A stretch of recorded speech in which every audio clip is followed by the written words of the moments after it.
This is my dinner for tonight. There you go. And you can see what it is. I'm not going to tell you. There you go. With nuclear negotiations to be postponed for a later stage. The White House has yet to respond to the reports. Now to the centre of our continent, where a rare transformation is sprouting. Cutty Thunder Lake Eyre in South Australia is once again an inland sea. But it's not just rivers with interstate floodwaters delivering an outback oasis. Heavy rain over the area has also helped promote the green growth, which stretches for kilometres. Life has exploded across a region traditionally among the most desolate on the planet.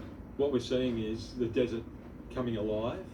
We're seeing animals, birds and native vegetation just skyrocketing.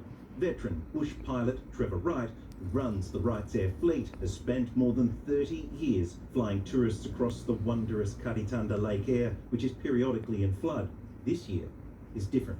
Oh, we've got to wait decades for something like this. Not only are the outback waterways once again brimming with floodwaters from Queensland and Northern Territory and funneling into the lowest point in Australia, but it's coinciding with a much rarer spectacle. The usually barren Simpson Desert is now coated with grasses, with lakes forming between the 1,100 sand dunes that create this stunning landscape.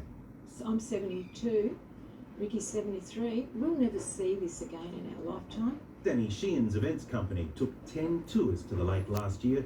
He says this year is no comparison.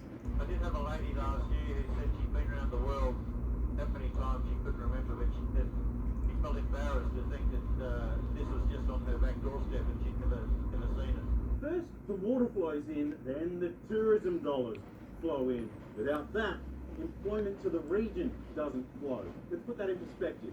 William Creek, official population of 2, but in peak season that balloons to 40, all workers. You've got this small window of opportunity and you've got this colour that's a bonanza. It's like going to another country or another environment.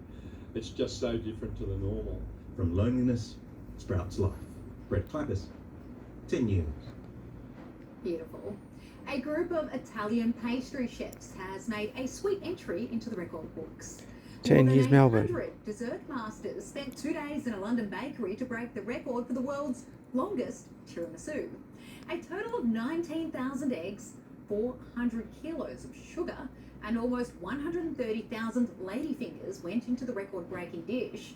By the time they'd finished dusting on the cocoa powder, it measured almost 441 metres long. Of course, it didn't last long until someone took the first bite. Delicious. Still to come. Ready for launch. How Melbourne space lovers can soon get a mind-bending look at our universe. And is it a pig? A tiny elephant? A horse with a trunk? Why Melbourne Zoo is celebrating one of its most unusual animals. 10 News Melbourne.